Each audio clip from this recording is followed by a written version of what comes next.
अस्सलाम वालेकुम। आइए नजर डालते हैं आज की अहम खबर पर। City commissioner of police Anjani Kumar, जो कि हैदराबाद के हीरो के नाम से भी जाने जाते हैं, क्योंकि हमेशा हम उन्हें एक हीरो का खिताब देते हैं, क्योंकि वो काफ़ी बेहतरीन उर्दू बोलते हैं और काफ़ी अच्छी कारकर्दगी इनकी रही है शहर हैदराबाद में। अंजनी कुमार ने पुलिस डिपार्टमेंट्स के तमाम आला ओहदेदार और कांस्टेबल्स, होमगार्ड्स की भी तारीफ की और उन्होंने कहा कि 24 घंटे ड्यूटी कर रहे हैं और ये पुलिस डिपार्टमेंट जो है बड़ा ही अच्छा साथ दे रहा है कोरोना वायरस से लड़ने के लिए। वहीं पर शायद कुछ गलत काम भी हो जा रहे हैं, क्योंकि इंसानों को जब पीट रहे हैं सड़कों पर, वो देखने लायक मंजर रह रहा है। अवाम पर रहम आ रहा है, अवाम पर तरस भी आ रहा है, क्योंकि इतनी बेदर्दी से पीटने की भी कोई सख्त जरूरत नहीं है। आप अवाम को डराने के लिए शायद एक आध लट अगर मार भी दें तो परवाह की बात नहीं थी, लेकिन 5-5, 4-4 कांस्टेबल मिलकर लाठियों की बौछार कर रहे हैं। जब वो मार खाकर कोई शख्स अपने घर आ रहा है तो उसे सोना भी नहीं आ रहा है। इस तरह की भी ऑडियो रिकॉर्डिंग वायरल हो रही है। तो बहरहाल एक ऑडियो रिकॉर्डिंग हमारे पास भी है। एक शख्स ने सच न्यूज़ को फोन किया, उसने ये कहा कि उसको पुलिस वाले कितनी बेदर्दी से पीटे हैं। ये ऑडियो रिकॉर्डिंग पहले हम आपको सुनाते हैं, फिर उसके बाद दिखाते हैं कि city commissioner of police Anjani Kumar साहब ने क्या कहा।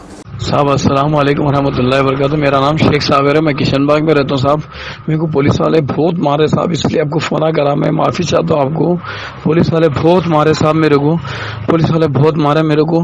लंगरोज बाबू नगर के आगे साहब इतना मारे साहब, पूरे 5-6 हुए। परमिशन रहते बाद भी बहुत मारे साहब पुलिस वाले, इसलिए आपको फ़ोन करा। मैं सच्ची न्यूज़ का आपका नंबर यूट्यूब पे देख के सर थोड़ी सी हेल्प की आपके लिए, मदद के लिए, इसलिए आपका नंबर मैं वो करा साहब, वॉइस रिकॉर्ड करके। माफ़ी चाहता हूँ साहब, अल्लाह हाफिज़। तो मैं तो सबसे पहले सल्यूट करता हूं हमारे 10,000 पुलिस कांस्टेबल ऑफिसर्स को, जो पूरे आवाम की सेफ्टी और सिक्योरिटी के लिए शिफ्ट सिस्टम में 24 घंटे काम कर रहे हैं। पुलिस डिपार्टमेंट का तो काम ही है सेफ्टी और सिक्योरिटी, लेकिन अभी जो सेफ्टी और सिक्योरिटी का एक नया चेहरा जो सामने आया, उसमें हमारे डिपार्टमेंट की तरफ से हर मौके पे, हर वारदात पे, चाहे वो हॉस्पिटल हो, चाहे वो क्वारंटाइन सेंटर हो, या जो पेशेंट है उनके प्राइमरी कांटेक्ट में जो लोग आए, सेकेंडरी कांटेक्ट में जो लोग आए, टर्शियरी कांटेक्ट में जो लोग आए, सबको आइडेंटिफाई करके उनको महफूज रखना, उनको क्वारंटाइन रखना, और जहां जरूरत पड़े उनको लेकर जाना हॉस्पिटल में चेकअप के लिए। तो इन सब चीजों में हम लोग जीएचएमसी से मिलकर और हेल्थ डिपार्टमेंट के साथ मिलकर 24 घंटे हम लोग लगे हुए हैं, और हमारी जो आवाम है इसमें हमारे साथ है।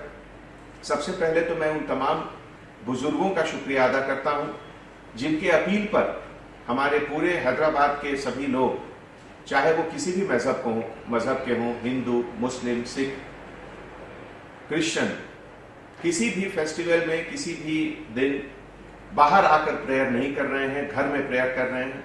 यह बहुत बड़ी बात है। मैं ऐसे मौके पे आपको एक चीज की याद दिलाना चाहूंगा कि आप लोग टीवी और अखबार के माध्यम से देख रहे होंगे कि अमेरिका, स्पेन और इटली, ये 3 जगह माहौल कितना ज्यादा बिगड़ गया है। और इन तीनों जगह माहौल बिगड़ने का कारण यही है कि शुरू के 15 दिनों में लोगों ने बहुत लाइटली लिया, लॉकडाउन को स्ट्रिक्टली लोगों ने नहीं लिया।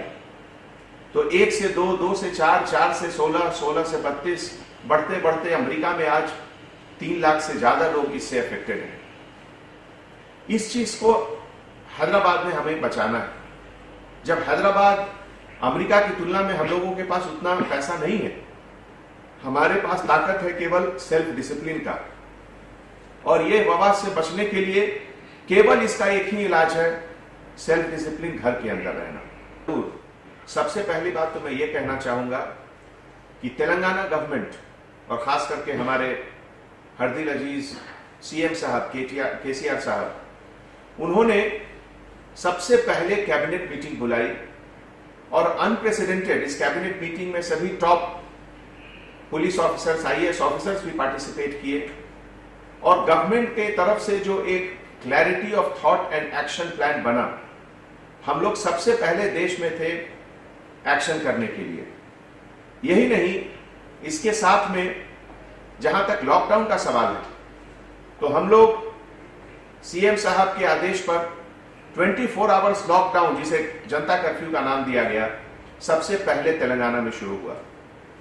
केसीआर साहब हर समय कैबिनेट मीटिंग, जहां भी जरूरत होता है तुरंत जीओ इशू होती है, एक्शन प्लान बनता है, कोऑर्डिनेशन टीम बनती है, चाहे वो हेल्थ डिपार्टमेंट का हो, जीएचएमसी का हो, पुलिस डिपार्टमेंट का हो, सब मिलकर 24 आवर हम लोग मुस्तैदी से इस पे लगे। हमारा पुलिस डिपार्टमेंट में तजुर्बा लगभग 30 साल का है और इस 30 साल में हमने पुलिस का जो सफर है, पुलिस डिपार्टमेंट का जो सफर है, काफी लंबा सफर है। इसमें बहुत हाई, बहुत लो, बहुत चैलेंजेस, हर चीज में हमने देखा है। लेकिन पिछले 6 साल में पुलिस डिपार्टमेंट की जो अहमियत अभी देखी जाती है वो पहले कभी नहीं देखी गई। मैं चंद एग्जाम्पल के साथ आपको बताना चाहूंगा। तेलंगाना स्टेट और खास करके हैदराबाद शहर में 650 गाड़ियों का अलॉटमेंट पेट्रोलिंग के लिए हर पुलिस स्टेशन में 75,000 rupees per month miscellaneous expenditure के लिए, करीब 2000 से ज्यादा मोटरसाइकिल खरीद कर देना, ये सब चीज कोई मामूली चीज नहीं है। और मैं तो कहता हूं कि तेलंगाना या कंबाइंड आंध्र प्रदेश में ही नहीं, इस तरीके की प्रायोरिटी लॉ एंड ऑर्डर को, क्राइम प्रिवेंशन को, पुलिसिंग को हिंदुस्तान में किसी स्टेट ने कभी नहीं किया जो पिछले 6-7 सालों में हमारी प्रेजेंट सरकार ने की है। देखिए, इसमें सबसे पहले तो जब यह सिलसिला शुरू हुआ और शुरू में चंद केसेस आए जिसे गांधी हॉस्पिटल में एडमिट किया गया, फिर वहीं से दूसरा सिलसिला शुरू हुआ बैकवर्ड कैलकुलेशन का। अगर कोई एक पेशेंट किसी एक घर में रहते हैं तो उनको ये इन्फेक्शन कहां से हुआ और उसके बाद जो सोर्स ऑफ इन्फेक्शन है वहां पे कौन कौन लोग थे। अगर ये ट्रेन पे आए तो उस ट्रेन के डब्बे में कौन कौन लोग थे। अगर फ्लाइट से आए तो फ्लाइट में उनके को पैसेंजर्स कौन थे। ये पूरा लिस्ट हम लोगों ने सबसे पहले शुरू किया हैदराबाद में।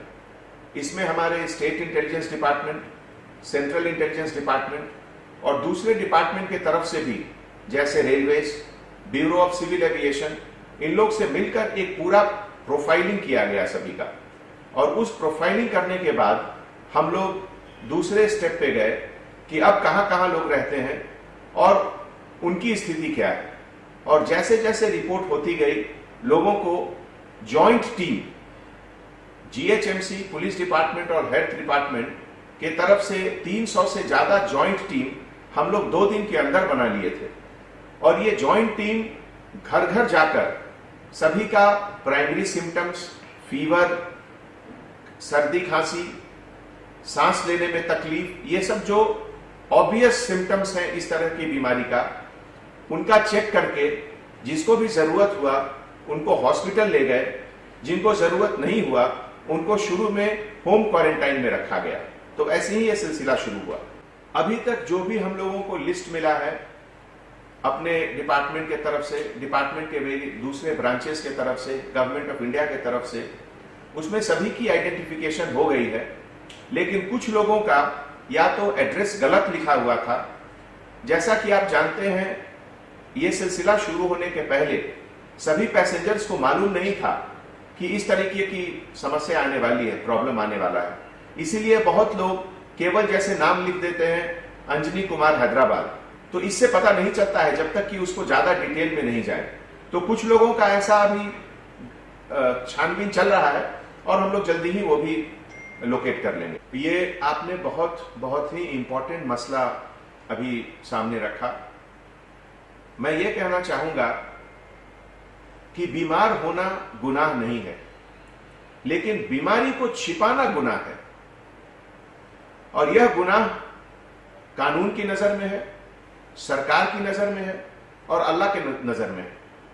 तो मैं सबसे यही गुजारिश करता हूं कि किसी को भी अगर सर्दी खांसी, बुखार या सांस लेने में परेशानी, इस तरह का कोई भी सिम्टम है तो बाहर आकर उसको चेक कराएं। यही नहीं, अगर ऐसे भी किसी को डर है कि हो सकता है वो ऐसे जगह गए जहां लोगों को इन्फेक्शन था, वो भी आकर डिक्लेयर करें कि हम गए थे ऐसी जगह और एक बार आप मुझे चेक कर लीजिए। ऐसे मौके पे पब्लिक के तरफ से, आप सबके तरफ से 100% कोऑपरेशन की जरूरत है। मैं एक छोटा सा एग्जाम्पल देना चाहूंगा। कोरिया में जो मसला हुआ, कोरिया में शुरू में 30 लोगों को सरकार को पता चला कि इनको इन्फेक्शन है और पूरे 30 लोगों को कोरिया ने एक बिल्कुल क्वारंटाइन करके उसको रखा और पहले 5 दिन में उसका एक्सपेंशन नहीं हुआ, दूसरी जगह नहीं फैली है बीमारी। लेकिन जो 31st पेशेंट आया वो एक लेडी थी और उसके बारे में सरकार को खबर नहीं था और उस बीच वो लेडी एक चर्च में प्रेयर करने गई और एक बार प्रेयर करने से 110 लोगों का इन्फेक्शन हुआ और फिर वहां से 200 टाइम्स ये बीमारी फैल गई पूरे शहर में। तो इस तरह का चीज से हमें बचना चाहिए। मैं आपको एक दूसरा मसला दूंगा जो इटली में हुआ।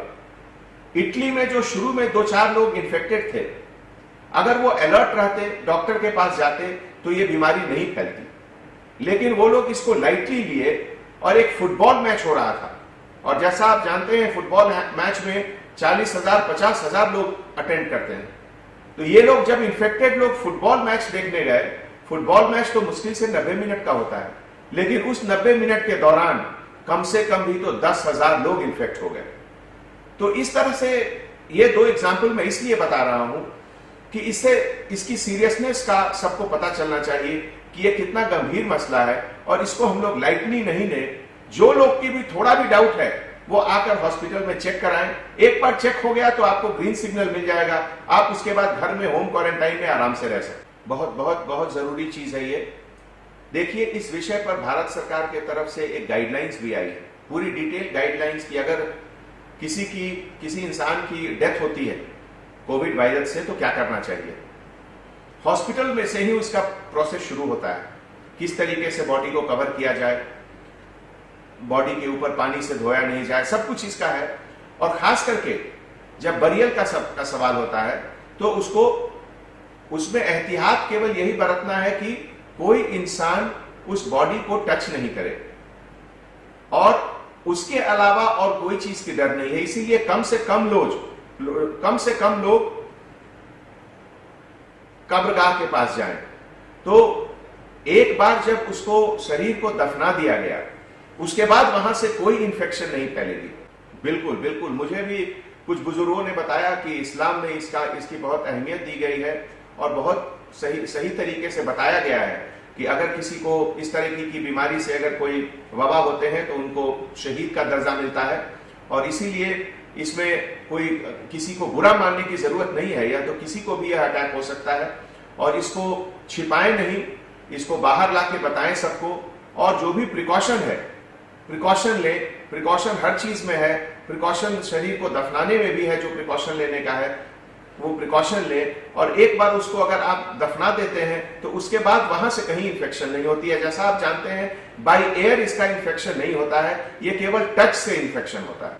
शब बारात आने वाला है, इसके पहले शब मिराज भी हुआ और हर जुम्मे को नमाज में भी लोग घर पे रहकर नमाज अदा कर रहे हैं। तो सबसे पहले तो मैं उन सभी को बहुत बहुत शुक्रिया अदा करता हूं कि प्रेजेंट माहौल, प्रेजेंट एटमॉस्फेयर को देखते हुए आपने अपने बुजुर्गों की बात मानी। और सभी बुजुर्गों का मैं खास करके तहे दिल से शुक्रिया अदा करता हूं कि उनके अपील में इतना दम है, इतना ताकत है कि सभी लोग उनकी बात को माने और घर में रहकर ही नमाज अदा किए। तो आने वाले भी सभी ओकेजन में मैं यही गुजारिश करूंगा, अभी जो माहौल है, इस बीमारी का कोई इलाज नहीं है। इस बीमारी से अगर बचना है तो केवल यही है कि आप घर के अंदर रहें। इसके पहले मैंने किसी को बताया था कि यह वायरस जो है यह बड़ा घमंडी वायरस है। यह खुद अपने से आपके घर नहीं आएगा, लेकिन आप अगर घर से बाहर जाएंगे और किसी दूसरे इंसान से मिलेंगे तो उससे आपको यह इंफेक्शन होगा और आप फिर भी इसको लेकर अपने घर आएंगे। और एक बार आपके घर ये आ गया तो फिर आपके बच्चों, आपके परिवार, बुजुर्गों सबको परेशान करेगा। इसीलिए बेहतर यही है कि आप घर से न निकले बाहर। जब कोई बिल्कुल इसेंशियल चीज है उसी के लिए बाहर जाएं और उसके बाद आने के पहले, घर घुसने के पहले साबुन और पानी से हाथ को अच्छे से धोएं, मुंह को अच्छे से धोएं। उसके बाद अंदर जाएं। जरूर हम लोग रख रहे हैं और इसीलिए मैं तमाम आवाम से गुजारिश करता हूं कि आप लोग हमारे पुलिस डिपार्टमेंट के जो 10,000 कांस्टेबल्स हैं उन सब के लिए दुआ कीजिए कि उनको अल्लाह ताकत दें, उनको अल्लाह सुरक्षित रखें। अगर वो सेफ रहेंगे तो इस वबा से लड़ने में आपकी और हमारी ताकत बनी रहेगी। ये तो ऐसा मसला है कि जिसका निर्णय भारत सरकार हमारे स्टेट गवर्नमेंट की तरफ से लिया जाएगा और इसके लिए अभी आने वाले 4-5 दिनों में माहौल कैसा रहता है उसके ऊपर डिपेंड करेगा और ये डिपेंड करेगा कि हम लोग लॉकडाउन को कितने स्ट्रिक्टली फॉलो कर रहे हैं, घर से बाहर नहीं निकल रहे हैं। इन सब बातों पर ये डिपेंड करेगा आगे का बात। मैं यही कहूंगा कि ये मुश्किल का समय है। इस तरह की मुश्किलें शायद इतिहास के पन्नों में इसका जिक्र नहीं है, इतना बड़ा सिलसिला। अगर आप वर्ल्ड वॉर भी देखिए तो 35 या 40 देश पार्टिसिपेट किए थे उसमें, लेकिन इसमें इस वायरस से लड़ने में आज लगभग 180 देश सामने आ चुके हैं। तो जब ऐसा माहौल है, इतना बड़ा माहौल है, केवल एक शहर का नहीं, एक देश का नहीं, सारी दुनिया का ये इशू है, तो इसमें जितनी भी हिदायतें दी गई हैं उसको जितना स्ट्रिक्टली आप फॉलो करिए, यही इसका सॉल्यूशन है, यही इसका उपाय है। यही मैं आप लोगों से उम्मीद करता हूं, यही मैं आप लोगों से गुजारिश भी करता हूं। न्यू सन सिटी डेवलपर्स की एक और पेशकश, जहांगीर पीर दरगाह के दामन में आबादी के बीचों बीच तमाम सहूलतों से आरास्ता, एयरपोर्ट से सिर्फ 20 मिनट्स ड्राइव पर LV प्रसाद आई हॉस्पिटल और नाटको फार्मा के करीब। Commercial and residential plots, 100 square yards plot, easy instalment, gram panchayat approved layout, conversion land, 100% vastu, spot registration, clear title, 10 year security, water, electricity, 25 से 30 feet road, school, transport facility, gated community. घर बनता है इरादों से और आपके इरादों को पूरा करे न्यू सन सिटी डेवलपर्स। तो जल्दी आइए और अपना प्लॉट बुक कराइए। New Sun City developers, opposite Choice function hall, Chandrayangutta, Bandlaguda road, Hyderabad. Contact 98481 187780 63037 10882।